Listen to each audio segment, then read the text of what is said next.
네, 오늘 말씀은 다니엘서입니다. 다니엘서 중에서도 이제 이스라엘 백성들이 바벨론에 잡혀가 가지고 포로 생활을 할 때의 일입니다. 근데 저는 이 다니엘을 보면서 요즘 우리의 그 모습과 너무나 똑같다라는 생각을 합니다. 제가 우리 교회 젊은 직장인들에게 같은 직장을 다니는데 그 직장 안에서 이렇게 믿음을 나눌 만한 신실한 직장의 동료가 있느냐 그러면 거의 없다는 거예요. 또 대학을 다니는 친구들에게 가서 믿음이 좋아가지고 이렇게 기도 모임도 하고 이럴 수 있는 그런 동료가 있느냐, 교회는 다닌다고 하는데 얘기를 들어보면 교회 잘 안 나가는 친구들, 또 직장에서 인적사항에는 기독교라고 표시되어 있는데 실제로는 교회 생활을 하지 않는 분들이 대부분이고, 정말 신실하게 이렇게 말씀으로 하나 돼가지고 우리가 교회에서 볼 수 있는 그런 동지들을 직장과 학교에서 만나기가 너무 어렵다는 거예요. 바로 그런 상황이 이 바벨론으로 사로잡혀간 이 이스라엘 백성들의 상황이었다는 거죠. 다니엘이 그곳에서 관직 생활을 했던 거 잘 아시죠? 그죠? 그러나 관직 생활을 하면 뭐예요? 가서 신앙의 문제로 또 삶의 문제로 정말 깊은 고민이 있을 때, 우리 여기 계신 우리 구역장님들, 또 우리 뒤쪽에 아마 청년분들 많이 오신 것 같은데, 여러분들 솔직히 믿지 않는 사람들하고 내 마음에 있는 진짜 고민 얘기할 수 있습니까? 세상을 바라보는 눈이 아예 다르잖아요. 그렇죠? 우리는 하나님이 이 땅을 창조하시고 하나님께서 지금도 이 땅을 다스리고 계신다는 걸 믿잖아요. 그러면 그런 우리가 결론으로 제시할 수 있는 해결책하고, 그다음에 세상 사람들이 어떤 문제가 있을 때 결론으로 해결할 수 있는 해결책, 그건 전혀 다를 수밖에 없잖아요. 그러다 보면 말이 통하지 않는 사람들하고 함께 생활해야 된다는 게 얼마나 외롭고 힘든 일인지 모릅니다. 그래서 우리 목회자들도 정말 다 같은 목사님인 것 같지만은 마음이 정말 통하고 정말 내 삶의 고민을 진지하게 이야기할 수 있는 그런 동역자들이 있을 때, 우리 목회자들이 때로는 흔들리고 연약해지고 또 목회의 회의감도 들고 포기하고 싶을 때 든든히 그 자리를 지켜갈 수 있는 거예요. 여러분들, 저는 오늘 이 주보를 딱 받아보고 제일 은혜로운 부분이 어디였냐면은 뒤에 이렇게 돼 있어요. 대한예수교 장로회 동인천노회 소속으로 1976년 10월 3일 설립되어 제1대 담임 목사로 조원영 목사가 사역하다가 원로 목사가 되시고 2대 담임 목사로 박재덕 목사가 섬기고 있는 교회로, 여기까지. 이거 되게 은혜로워요. 왜 은혜로운지 아세요? 지금 교회가 세워진 지가 40년을 넘어서, 그렇죠? 시간이 얼마나 길어요. 여러분, 담임 목사님이 두 분만 계셨다는 거는 이 담임 목사님들을 하나님이 빨리 안 데려가셨다는 거예요. 여러분, 이것만으로도 엄청난 은혜라는 걸 아셔야 돼요. 또 우리 목사님들이 인격적으로 흠과 티가 없기 때문에 성도님들과 하나 될 수 있었다는 거예요. 게다가 또 사명감을 놓지 않았기 때문에 원로 목사님이 되실 때까지, 그죠? 포기하지 않고 하셨으니까. 웬만한 교회, 저는 대한민국에 안 가보는 교회가 별로 없는데 한 50년 되면은 담임 목사님이 6, 7명쯤 돼요. 그럼 얼마나 힘들어요. 그게 돌아가신 거든 아니면 본인이 사임하신 거든 아니면 솔직히 말해서 문제가 있어서, 그죠? 어쩔 수 없이 사임했건, 성도님들에게는 너무 힘들고 고통스러운 일이잖아요. 근데 그런 일이 없이 이 교회가 몇십 년을 거쳐오면서 또 새로운 담임 목사님을 모셔올 때도 또 이 교회에서 함께 사역했던 검증된 목사님, 그렇죠? 모든 성도님들이 기쁨으로 이렇게 담임 목사님과 하나 되셔서 이렇게 사역할 수 있다는 게 얼마나 행복인지 여러분은 잘 모를 거예요. 제가 결혼식 주례를 많이 합니다. 저는 이 청년들한테 뭐라 그러냐면은, 니네 부모님이 안 죽고 이혼 안 하고 그 자리에 앉아있기만 해도 대단한 거다. 진짜 그래요. 양쪽 양가에 돌아가시지 않고 이혼 안 하고 삼촌이나 뭐 이모가 앉아있지 않고 두 분이 정말 나란히 이렇게 양가 부모가 계신 게 많이 없어요. 결혼할 때. 그죠? 이혼해가지고 잠깐 와서 앉아 계시는 분도 있고, 아니면 아예 다른 분이 와서 앉아 계신 분도 있고요. 또 안 앉아 계시는 분들도 계세요. 그래서 제가 뭐 아파트를 해주고 그런 게 중요한 게 아니다. 믿음 생활하면서 함께 찬양하면서 더불어서 양쪽에서 이렇게 지키고 계시는 게 얼마나 어렵습니까? 그렇죠? 저도 이제 목사가 된 지 20년이 돼가지고 20년 남았어요. 예. 살려주시면 20년 남았는데 제가 이렇게 와보니까요, 예전에는 설교도 잘하고 싶고 사역도 잘하고 싶고 뭐 이런 거 저런 거 생각했는데, 지금은 그냥 하나님께서 잘 살려주셔가지고 큰 문제를 일으키지 않고 70살까지 저에게 하나님께서 주신 사명을 감당하는 게 얼마나 힘들고 어려운 일인가라는 걸 생각하는 거예요. 그랬을 때 이 교회가 참 은혜롭고 소망이 있는 교회다. 여러분이 스스로 이 교회가 얼마나 평안하고 복된 교회인가, 뭐 아무 문제가 없진 않겠죠. 때로는 또 의견이 충돌도 되겠죠. 그러나 이 교회가 참 아름다운 교회이고, 또 여러분들이 자녀들에게 이렇게 교회 열심히 다니자고 할 때 뭐 교회가 이렇잖아 저렇잖아 막 교회가 TV 나오고 막 문제 일으키고 해보세요. 그러면 참 자녀들한테 교회 열심히 다니라고 하기 어렵고, 제가 예전에 사역했던 교회는 나는 여기 다니겠지만 아들, 딸, 니네들은 결혼해서 딴 교회 가라. 이런 부모님이 정말 많았어요. 예. 근데 여러분은 안 그러셔도 되니까 얼마나 좋습니까? 그렇죠? 아멘? 예, 아닌가? 내가 뭐 모르는 게 있어요? 아니죠? 나 이 교회 비교적 자주 오고 내가 잘 압니다. 이 정도면 아주 좋은 교회다. 아멘? 옆에 있는 분한테 이렇게 얘기합시다. 어떻게 이렇게 당신은 좋은 교회를 다니세요? 이렇게 한번 물어보세요.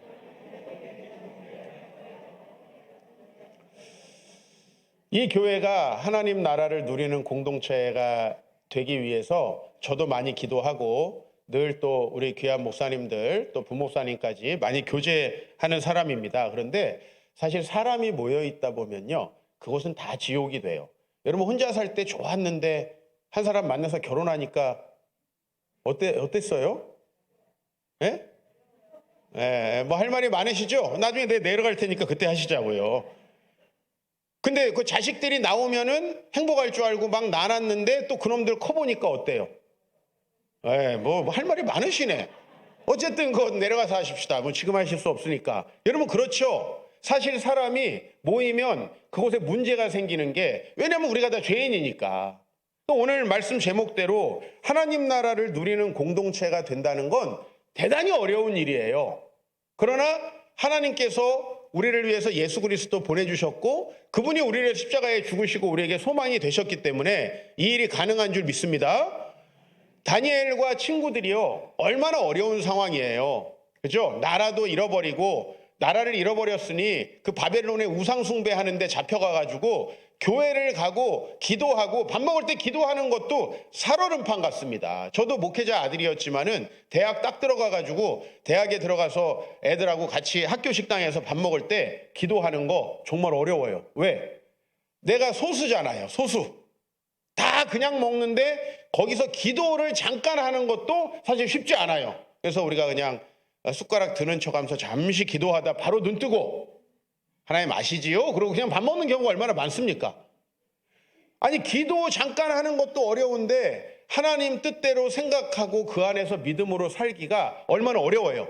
그런데 여러분 우리가 교회에 와가지고도 그런 나의 고민을 얘기할 사람이 없다. 정말 심각한 거죠. 그죠? 오늘 말씀 보면은 이 왕이 정신 나간 이상한 사람이에요. 근데 여기 왕만 그런 게 아니라 2장 13절에 보면 왕이 명령을 내렸어요. 근데 이 명령이 뭔지 아세요? 지가 꿈을 꿨는데 꿈의 내용도 얘기하지 않고 꿈의 내용을 알아맞히고 해석까지 갖다 대령하라는 거예요. 미친놈이죠? 그죠? 근데 뭐 이게 뭐 여기 왕만 미친놈이 아니라 우리나라에도 역대 왕들 보면 대부분 미친놈들입니다. 제가 왕족이었거든요. 그렇게 안 보이시겠지만, 예. 조선시대 태어났으면 여러분과 제가 신분 차이가 상당히 납니다. 제가 세종 형님 집안인데 양녕대군 모르시죠? 그죠? 양반 집안하고는 좀 거리가 먼 분들 같아요. 그죠? 여러분 조선시대의 왕들도 정신 나간 짓 많이 했고요. 이 세상에는 왠지 이렇게 권력을 가지고 있고 힘을 가지고 있는 분들은 이상한 사람들이 많아요. 아니 자기 꿈을 어떻게 맞추라는 거예요. 그래서 그걸 못 맞추면은 다 죽이겠다는 이런 명령을 했습니다. 아마도 우리가 좀 추측해 볼 수 있는 건 이때 왕이 심리적으로 굉장히 불안하고 자기의 권력도 지금 굉장히 위태롭지 않았을까. 암살하는 사람들도 계속 옆에 있고, 그죠? 권력자들의 특성이 그렇잖아요. 이 느부갓네살이라고 하는 왕은요, 세계 7대 불가사의 공중정원이라는 걸 만들었던 그런 이 왕이에요. 근데 여러분이 세계 7대 불가사의다라고 하면 뭘 얘기하냐면 건축하다가 사람이 가장 많이 죽은 건축물이다 이렇게 생각하시면 돼요. 그러니까 불가사의인 거예요. 쉽게 지을 수 있는 건물은 불가사의가 되지 못하죠. 근데 이집트의 피라미드부터 시작해서요, 이 바벨론의 공중정원 이런 것들은 짓다가 대단히 많은 사람들이 죽은 그런 건축물이에요. 근데 이 느부갓네살이 그렇게 승승장구했지만 한편으로는 얼마나 심리적으로도 불안하고 자기 권력을 노리는 사람들이 많았겠습니까? 그러니까 그런 것들을 어디다가 표출하냐면은 백성들한테 표출을 하는 거예요. 그래서 오늘 이 다니엘도 어려운 일을 당할 수밖에 없게 되었습니다. 이런 일이 있을 때 다니엘이 제일 먼저 뭘 했냐면 17절을 우리 같이 읽어볼까요? 오늘 말씀 17절 시작. 이에 다니엘이 자기 집으로 돌아가서 그 친구 하나냐와 미사엘과 아사랴에게 그 일을 알리고, 제가 오늘 한 구절만 기억하시면 좋겠어요. 어려운 일이 생겼을 때 다니엘은 자기가 그 얘기를 알리고 기도 부탁할 수 있는 공동체가 있었다는 거예요. 실제로 저도 많은 교회에서 사역을 했지만은 교회에서요, 본인이 다니는지 안 다니는지도 모르게 교회를 다니시는 분이 굉장히 많습니다. 이게 굉장히 한국 교회의 불행한 일이거든요. 천상중앙교회는 그런 분들이 한 분도 없기를 축복합니다. 왜냐하면 교회에 와서 옆에 누가 앉아 있으면 뭐예요? 여러분이 큰 교회에 제일 먼저 예배 드린 다음에 어디서 싸움이 나는 줄 아세요? 주차장. 차 빨리 안 뺀다고. 여러분, 같은 교회 다니는 공동체 사람들이 그 좀 대화 좀 하고 나오고 화장실 좀 소변 좀 보고 나오는 것도 못 참아가지고요, 거기서 난리를 치고 싸운다는 거예요. 이 주차장에서 싸우는 이야기는 여러분들이 큰 교회 목사님들 설교를 들어보면 항상 나오는 단골 주제예요. 아니 여러분, 주차장에서 싸우는 게 무슨 공동체입니까? 이게 식당이지. 이게 누가 누군지 알 수 없는 이런 공동체 아니고, 오늘 다니엘과 미사엘, 아사랴, 하나냐 이 세 친구는 어떤 인생에 중요한 어려운 문제가 있을 때 함께 했다는 거예요.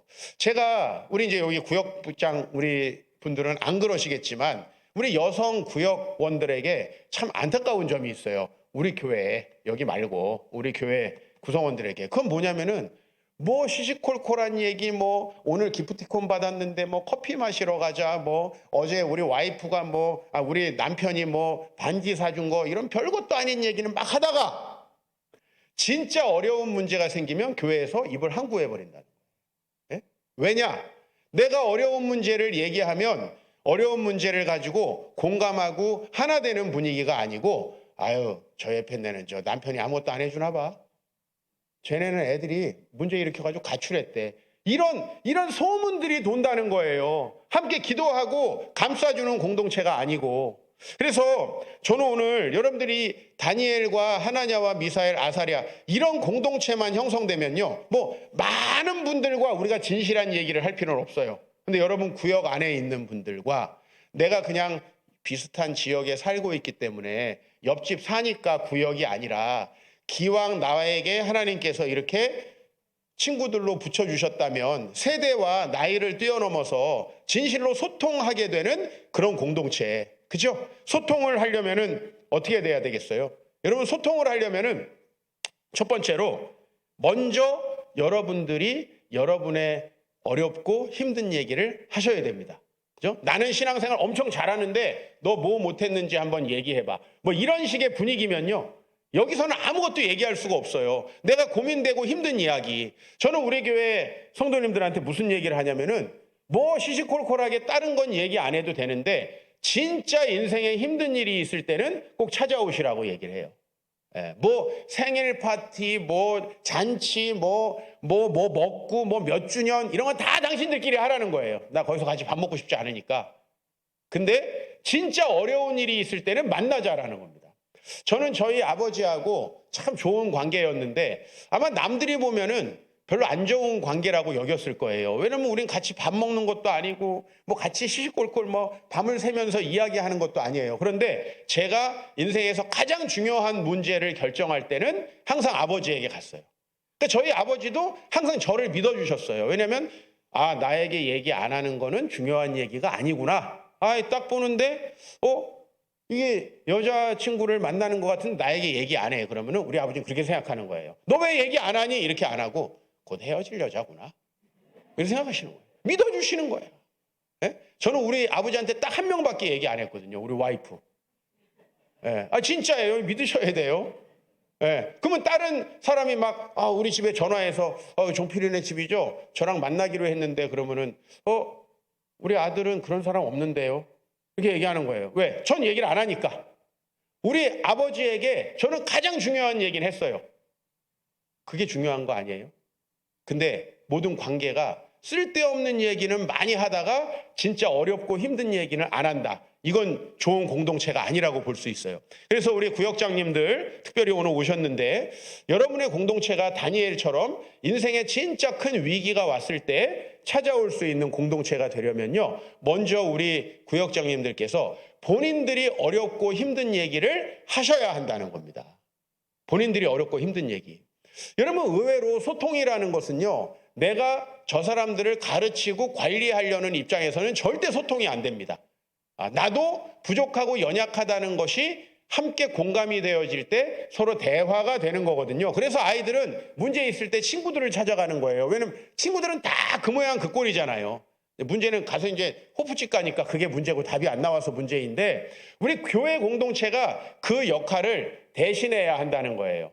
제가 예전에 신학교에서 강의를 한 적이 있어요. 근데 앞에서 강의하는 사람과 앉아서 수업 듣고 숙제 내서 점수를 받아야 되는 사람은 얼마나 거리가 멉니까? 그죠? 사실 소통이 거의 안 되거든요. 근데 제가 한 번은 강의를 마쳤는데 어떤 여성 학우님이 막 저를 따라오시는 거예요. 잠깐 드릴 말씀이 있다고. 그래서 내가 오늘 되게 강의를 잘했나 보다 이렇게 생각했는데 그건 아니고요. 강의를 잘해가지고 찾아오는 사람은 아무도 없어요. 강의를 아무리 잘해도. 왜? 그냥 잘했으면 그거 정리해서 시험이나 보려고 그러지 뭐 그걸 누가 정리. 근데 제가 그날 강의할 때 저희 아버지가 목사님이셨는데 제가 진짜 가난했던 얘기를 했어요. 제가 정말 얼마나 가난하게 살았나 그 얘기를 한 5분 정도 했어요. 그 안에 아버지가 목회하면서 너무 가난하게 살아가지고 아버지를 너무너무 이해하지 못하고 미워하던 여성분이 한 분 계셨던 거예요. 근데 그날 저랑 비교해 보니까 제가 더 가난했던 거예요. 자기가 이겼어. 내가 훨씬 더 가난하게 살았는데 그래서 저를 찾아와서 뭘 물어보셨냐면 목사님은 아버지에게 불만이 없었어요? 그렇게 물어보는 거예요. 그래서 나는 불만이 별로 없었고 나는 막 자기가 어떻게든 부자 되려고 거짓말하고 막 사기치고 하다가 가난하게 되는 사람이 우리 아버지였으면 모르겠는데 우리 아버지 뭐 자발적으로 목회하면서 어려운 지역을 섬기다 보니까 가난하신 게 뭐가 그렇게 큰 문제냐. 나는 우리 아버지가 가난하셨던 게 오히려 자랑스럽다 이렇게 얘기를 했더니 그날 자기가 아버지에 대한 그동안에 30년 동안 쌓여 있었던 그 앙금과 그리고 그 증오심 같은 게 싹 풀리고 아버지가 이해가 됐다는 거예요. 그 다음부터 그분하고 저는 종종 전화도 하고 뭐 좋은 일 있을 땐 전화 안 해도 된다 그랬죠. 힘든 일 있을 때 전화하는 사이가 됐어요. 저는 우리 교회에서 진짜 중요한 게 힘들고 어려운 일이 있을 때, 그죠? 위기가 찾아왔을 때 그 얘기를 제일 먼저 할 수 있는 사람인가. 오늘 여기 구역자분들 나와서 이렇게 찬양했잖아요. 이런 찬양은 못 하셔도 상관없어요. 그죠? 이런 찬양이 아니라 여러분들의 지금 구역원들이 정말 인생에 어려운 문제가 있으면 나에게 제일 먼저 찾아와서 집사님, 제가 이런 일이 있었는데요 라고 말만 할 수 있으면 최고의 리더다. 목사님, 근데 그분들이 얘기할 때 나는 어떻게 하라고 이렇게 답을 못 주고 늘 그냥 들어만 주는 것 같아요. 그게 최고의 리더입니다. 거기서 뭐 이래야 된다 저래야 된다 말하면 오히려 효과가 떨어져요. 그냥 그 어려운 일이 있을 때 나에게 말할 수 있으면.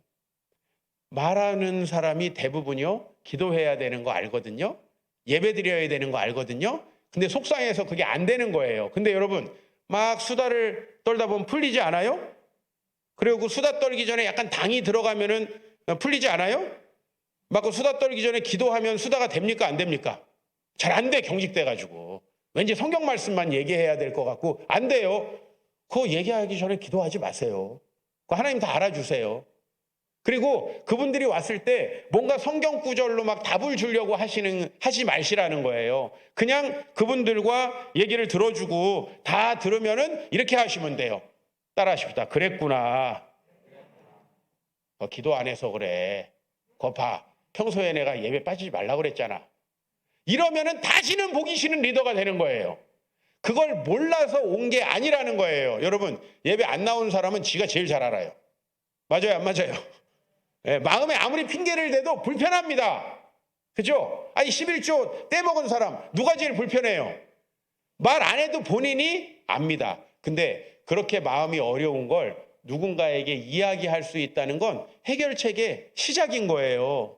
그래서 그렇게 소통만 할 수 있으면 그 청소년들을 키우는 부모님들이 맨날 아이들한테 어떻게 해야 되는지 막 고민이 많으세요.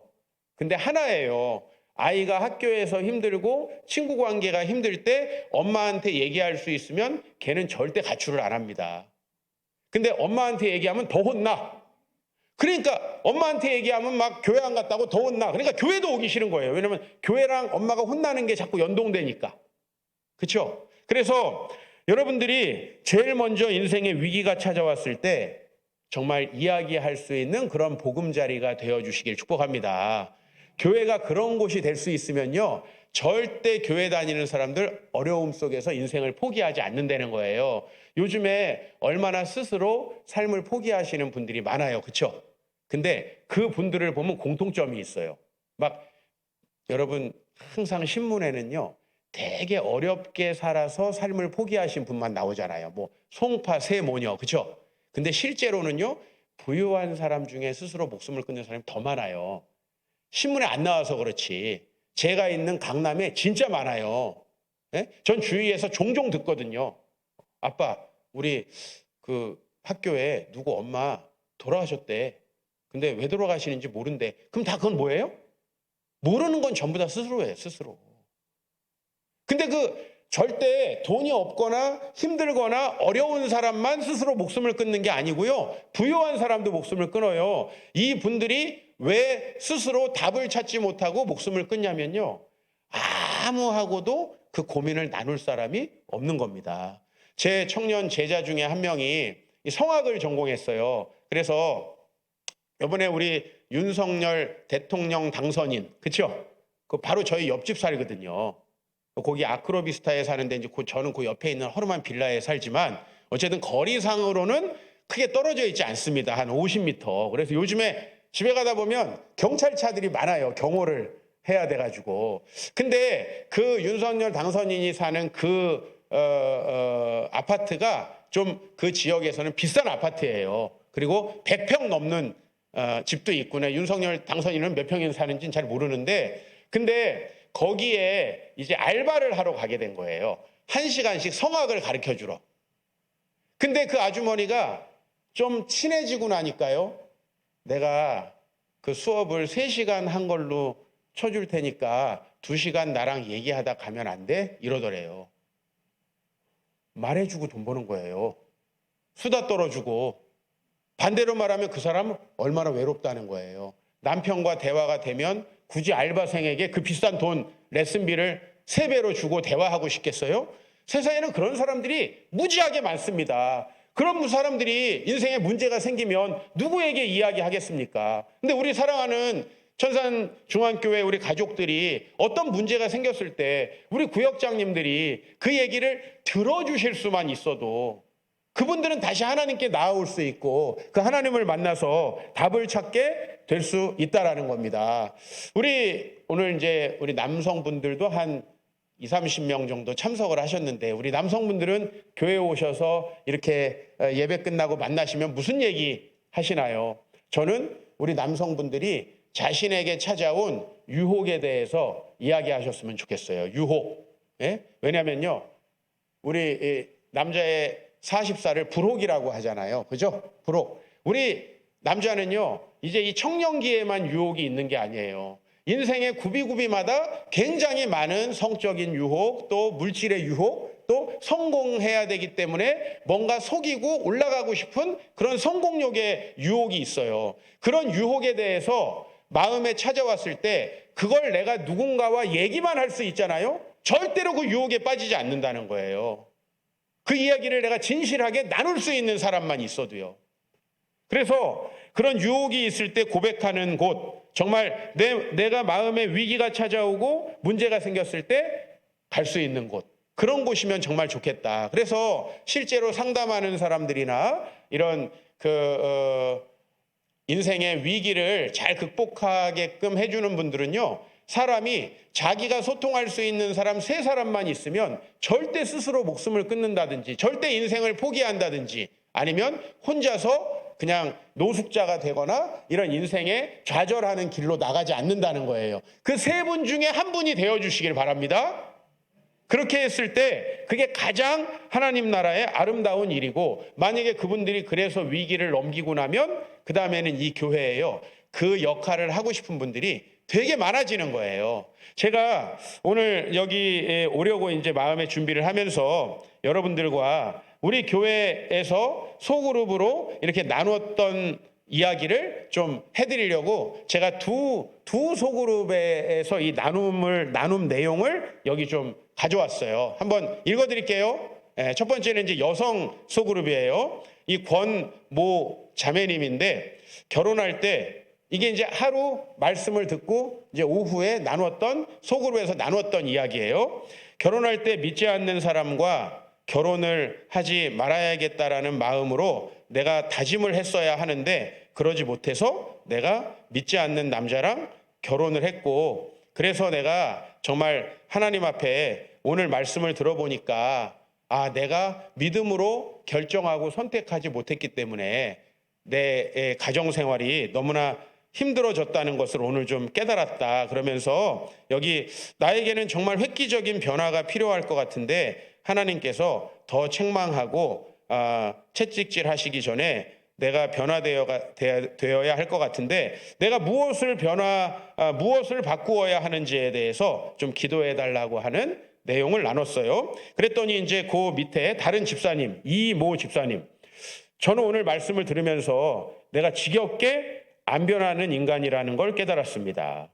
내 자신이 한심하기도 하고 하나님께서 나를 쓰셨으면 좋겠다고 하면서도 무엇에 쓰실지 내가 구하지 않고 있는 것 같아요. 그러면서 이런 얘기를 했어요. 특심이 돌아오면 어김없이 내 자신이 나약해지는 것을 보고 뜨거워졌다가 또 시간이 지나면 식으면서, 여기서 특심은 뭐냐면 이제 특별 심야 기도회예요. 여기로 말하면 특세겠죠. 특세. 저희 교회는 특별 저녁 기도회를 하거든요. 특별 저녁 기도회를 이분을 보니까 계속 해야 될 것 같아요. 왜냐하면 그때 뜨거워진대요. 근데 또 식어가지고 나약해지는 자신. 그래서 나를 어디에다 쓰실지 소망을 가지고 계속 기도하고 말씀을 보기로 다짐했어요. 이렇게 했고요. 3번째는 조모모 자매님이신데, 이분은 저희 교회 오시기 전에 이제 저희 교회 오시기 직전에 이혼을 하고 오셨던 분이에요. 그걸 감안하고 들어보세요. 말씀이 먼저여야 한다고 오늘 말씀을 들으면서 깨달았습니다. 그래야 하나님을 경험할 수 있을 것 같아요. 저는 지금까지 아이들이 우상이 되었던 삶을 살았습니다. 여러분, 당연히 남편과 관계가 안 좋은 분들은 대부분 아이가 우상이 되지요. 이 자매도 그걸 고백하면서 제가 그래서 아이들을 우상으로 삼다 보니 남편에게 소홀했고 남편에게 무관심한 것이 지속되다 보니까 이혼이라는 결론에 이른 것 같아요. 저는 지금까지 남편만 잘못했다고 생각했는데 제 잘못도 있다라는 생각이 듭니다. 이제 첫째가 중학교에 올라가는데 벌써 아이의 학업에 대해서만 내가 너무 관심을 가지고 있어서 아이가 중심이 될까봐 걱정입니다. 오늘 그것을 좀 내려놓을 수 있기 위해서 기도해 주세요. 이제 이런 내용을 나눴고요. 그 다음에 이제 우리 김모모 자매님이 이제 이런 말씀을 했어요. 이분은 이제 미국에서 이민 생활을 하다가 한국에 들어오신 분인데 미국에 집이 하나 있었나 봐요. 근데 그 집 문제로 소송을 하게 됐다. 그런 배경에서 들어보세요. 뉴욕에 있는 집 소송을 6개월째 준비하고 있었습니다. 남편이 굳은 결심을 하고 소송을 진행해서 제가 하지 말자고 했을 때에도 너무 그쪽 그러니까 가해자죠. 그분이 괘씸하다는 생각에 변호사도 선임하고 메일도 주고받고 매일 그거에만 남편이 빠져 있었어요. 그런데 이번 주에 큐티를 하는 와중에 하나님 나라에 써야 될 시간들을 여기에만 내가 쓰고 있다라고 하는 사실을 남편이 깨닫게 되었다고 해요. 그래서 소송을 하는 마음을 접고 하나님께서 맡겨주신 일을 열심히 해야 되겠다는 생각을 남편이 하게 됐는데, 참 변화는 내가 시킬 수 있는 게 아니라 하나님이 시켜주시는 거구나. 아내는 이걸 하고 싶지 않았는데 그걸 아무리 얘기해도 원래 여성분이 얘기하면 남자는 더 하거든요. 하라는 게 좋아요, 우리 여성분들. 그냥 뭘 호송한다 그러면 해라. 막 한 2억 써서 해라. 그러면 안 해야 되나? 이런 생각이 들어요. 예. 이 남자는 자존심이 있어가지고 여성이 하라 그러면 왠지 한번 안 하고 싶은 생각이 들거든요. 이 집도 똑같아요. 그렇게 안 했는데 어느 날 아침에 큐티하고 안 하겠다고 했을 때 약간 남편이 괘씸하기도 하면서 내가 하지 말라 할 땐 하더니, 당연하죠. 내가 하라 그럴 땐 안 하다가 하나님이 하라고 하지 말라고 하실 때 안 하는 거죠. 그죠? 그래서 그런 또 변화가 있었던 거 나눠주셨고, 그 다음에 이제 마지막으로 여기 이제 5명이 있는 소그룹이었는데요. 마지막으로 김모모 자매님. 수요일 날 회식을 했습니다. 몇 번은 술을 따라주길래 버리기도 했는데 서너 잔 정도 마셨습니다. 이거 정직하잖아요. 이거 안 마신 척 하지 않고. 그랬는데 그 다음 날부터 이틀 동안 머리가 너무 아픈 거예요. 내가 원래 술이 이 정도 약하지 않은데. 그래서 이제 정말 술을 끊어야겠다라는 마음을 처음으로 진심으로 하게 됐던 것 같아요. 그런데 왠지 오늘 내가 여기서 고백하고 나면 할 수 있을 것 같아요. 이게 이제 한 1년 전쯤에 나눴던 이야기인데 지금은 다 끊었습니다. 굉장히 이게 술 먹고 노래방 가는 걸 좋아하는 분이셨거든요. 그래서 이거 다 끊고 올해 집사님이 되셨어요. 저희는 이렇게 술 먹고 노래방 가면 절대 집사님 안 시키거든요. 저는 다 알아요. 첩보를 받아가지고 다 압니다. 절대 안 시켜요. 근데 이걸 어떻게 끊게 됐냐면은 몸이 안 좋아가지고 한약을 먹게 됐어요, 이 자매가. 그러면서 어쩔 수 없이 한의사 말 듣고 끊은 거예요. 하나님이 본인 말 안 들으시고 목사 말 안 들으면 한의사 뭐 어디서 이상한 사람들 동원해가지고 끊게 만드시는데, 그래가지고 이번 주에 끊었다, 이런 나눔을 했습니다. 저는 이 가정에 대한 어려운 얘기, 또 본인이 힘든 얘기를 교회 와가지고 할 수 있고, 또 사실은 교회 다니면서 내가 이렇게 회식해서 또 술 먹었어요, 뭐 이런 얘기 하는 게 사실은 서로 부끄러운 일일 수도 있어요. 근데 이런 얘기를 그렇지, 술 먹으면 안 되지, 이런 얘기를 할 필요가 없다는 거예요. 일반적으로는 이런 얘기를 내가 할 수 있고, 그래서 이 공동체에서 그것을 용납하게 되는 경우에요, 거의 100% 술, 담배를 끊습니다. 저희 교회 형제들도 금연, 금주 이런 거를 소그룹에서 기도 제목을 냈던 사람들은요 100% 끊었어요. 근데 혼자 안 하는 척 하는 사람들 끝까지 합니다. 저는 또 그걸 귀신같이 알아요. 절대 저는 직분을 주지 않습니다. 하여튼 여러분, 내가 어떤 일이 있을 때 그런 얘기를 소통할 수 있게 되는 것, 그것은 여러분들이 먼저 오픈하고 경청해 줬을 때 가능하다라는 겁니다. 우리는 이렇게 교회에서 자꾸만 이제 말씀을 배우고 하다 보면 그 말씀을 막 가르쳐 주고 싶은 생각이 굉장히 많이 들잖아요. 근데 성령님께서 말씀을 가르쳐 주시면 좋겠다 하고 우리 리더분들은 들어주시기만 하는 게 더 좋습니다. 왜냐하면 여러분들이라도 들어주고 했을 때 이 아직 믿음이 약한 분들은 내가 이 공동체에 용납된다 라는 생각이 들고, 나를 위해서 나를 정죄하지 않고 이 공동체가 나를 위해서 기도해 주는구나 라는 생각을 하시게 되거든요. 그래서 여러분들이 좀 그렇게 하셨으면 좋겠고, 남자 이야기도 좀 하나 해야 되겠죠. 자, 먼저 이제 차 모시기, 차 땡땡, 우리 형제님이 최근에 나눠주신 이야기인데, 이 형제님은 최근에 이제 자신이 불평불만도 직장에서 많이 쌓이고 또 너무 하나님의 뜻대로 뭔가를 해야 되는데 답답한 느낌을 가졌어요. 그래서 이렇게 결심을 했어요. 말씀과 기도로 내가 나아가기 위해서는 이사를 하든지 직장을 바꾸든지 해야 되는데, 왜냐하면 이분 저희 교회에서 거의 제일 멀리 사세요. 대중교통도 안 돼가지고 이 차가 없으면 올 수가 없어요. 그런 거리에 살고 있고요. 직장 토요일까지 근무하는 직장이에요. 그리고 늦게 끝나요. 그러다 보니까 경건 생활이라는 걸 하기가 어려운 상황에 있어요. 그래서 이분이 이제 말씀을 듣고 이사를 하든지 직장을 바꾸든지 해야 되는데, 이사를 하자니 이제 저희가 강남에 있으니까 강남에서 멀수록 집이 싸잖아요. 강남으로 뭐 온다는 게 물리적으로도 쉽지 않은 일이고요. 그리고 또 직장을 옮기자니 안정적으로 이렇게 다닐 수 있는 직장을 내가 또 구할 수 있을지 모르고 이렇게 고민을 했거든요. 이게 1년 전이에요. 제가 일부러 예전 걸 뽑아왔어요. 근데 지난주에 이 LG를 다녔는데 LG에서 희망퇴직을 받았어요. 그래가지고 2년치 연봉을 받고 지난주에 그만뒀어요. 일단 직장을 그만둘 수 있게 됐어요. 뭐 직장을 그만둬라, 이사를 와라, 저희는 얘기하지 않았어요. 근데 본인이 그런 소망이 있었는데 제가 오늘 이거를 여러분들에게 읽어드리려고 다시 이렇게 정리해가지고 오면서 좀 감사한 마음이 들더라고요. 본인이 그만두면 실업급여 조금 받고 새로운 직장 구하지 못하면 경제적으로 너무 어렵잖아요. 근데 회사에서 이제 한 사업부를 없애기로 한 거예요. LG 그룹 차원에서. 근데 거기 있는 분들을 다 해고할 수가 없잖아요. 그러니까 전체 LG 전체에서 희망퇴직을 받은 거예요.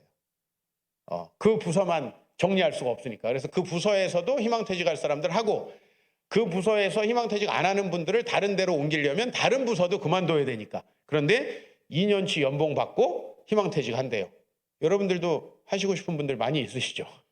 회사에 이런 일이 있어서 이분이 일단 직장을 그만두고 좀 자기가 경건 생활을 회복하면서 뭔가 미래를 준비할 수 있는 그런 시간이 생겼는데요. 이런 얘기를 소그룹에서 할 수 있는 게 중요하다는 거죠. 뭐 이사를 해라 마라 리더가 할 필요가 없는 거죠. 그래서 이 리더는 이날은 이렇게 얘기를 했더라고요. 이직이나 이사를 내가 맘대로 할 수 없지만 평일에 온라인으로라도 이렇게 기도회에 참석하고, 그 다음에 부부가 돌아가면서 한 사람은 아기가 또 어려요. 아기를 보고 한 사람이라도 금요 기도회나 이런 수요 기도회나 이럴 때 좀 참석하라. 리더는 이렇게 권면을 했더라고요. 이날 거 보니까. 근데 이제 문제가 좀 해결됐죠.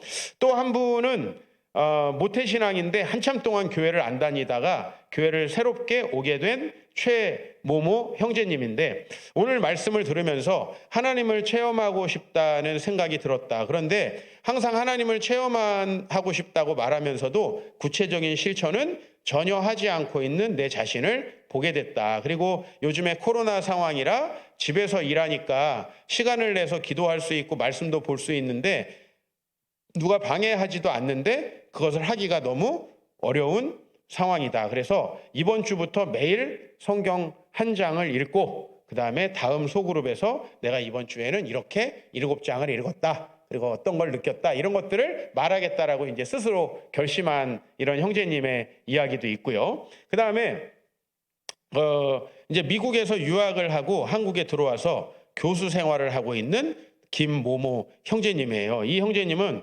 내가 신앙생활을 잘할 수 있는 환경을 만들었을 때 과거에 주님과 가까워졌었는데 하면서 예를 들어서 유학 시절에는 내가 학교로부터 40km 떨어져 있었고 그런 교회랑도 굉장히 먼 거리에 있었는데 일부러 교회 생활을 열심히 하려고 교회 근처로 이사도 갔었다라고 하면서, 자신이 그렇게 교회 근처로 이사도 가고 이렇게 삶의 환경을 아무래도 교회를 잘 다닐 수 있게 하니까 자기가 참 그때 믿음이 좋고 또 항상 경건 생활을 잘하고 또 학교에 다니고 직장 다니면서 어려운 일도 있었는데 잘 이겨냈다라는 거예요. 그런데 지금은 이 형제가 교회랑 굉장히 가까이로 이사를 왔어요. 분양을 받아가지고 우리 교회가 그 서초동인데 과천 되게 가깝거든요. 사실 밤에 오면은 15분 정도면 올 수 있는데 요즘엔 교회에서 얼굴 보기가 어려워요. 그래서 자기가 이제 자기 자신을 좀 이렇게 반성하는 그런 이야기를 쓰고 있고, 자기가 구체적인 결단을 이번 주에는 못하겠지만 다음 주까지 구체적인 방법을 자기가 생각해서 이야기하겠다, 이제 이런 고백도 했습니다. 여러분, 저는 우리에게는 늘 상황이 바뀌니까요 인생의 위기와 어려움이 찾아오잖아요.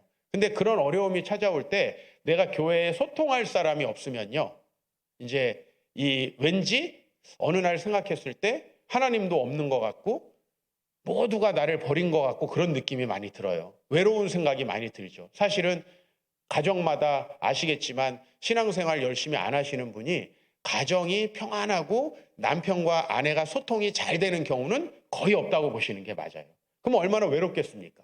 자녀하고 세대 차이가 나는데 소통이 되겠습니까? 엄마, 아빠가 자녀들에게 잘 키우려고 자녀들에게 간섭할수록 관계는 더 멀어지게 돼 있거든요.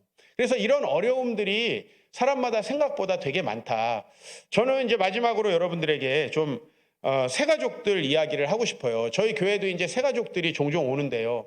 사실 새가족들 오면 다 이렇게 복장을 봤을 때 오늘 구역장님들도 다 그냥 특송한다고 잘 꾸미고 오셔가지고 너무 아름답고 예쁘신데, 제가 이 새가족들이 오면 새가족들 교회 올 때 화장도 잘하고 옷도 예쁘게 입고 오시잖아요. 다 아무 문제가 없어 보이거든요. 근데 교회 온 지 몇 주가 돼가지고 저하고 상담을 하고 싶다고 그래가지고 이제 가벼운 마음으로 만나보면 우리 어느 누구도요, 인생에 심각한 어려움이 없는 사람들이 없더라는 거예요. 작년에 코로나가 좀 이제 오미크론이 한참 막 이제 한국에 이제 상륙하던 12월에 한 가정이 세 가족으로 왔어요. 그냥 겉에서 볼 때는요, 남편은 한국의 대기업 다니는 형제님, 아내는 그 근처의 병원에서 일하시는 의사 선생님이에요. 그러니까 대기업 다니는 남편과 그냥 의사 생활하시는 그 여성분, 그래가지고 저희 교회랑 아주 가까운 곳에 40평대 아파트를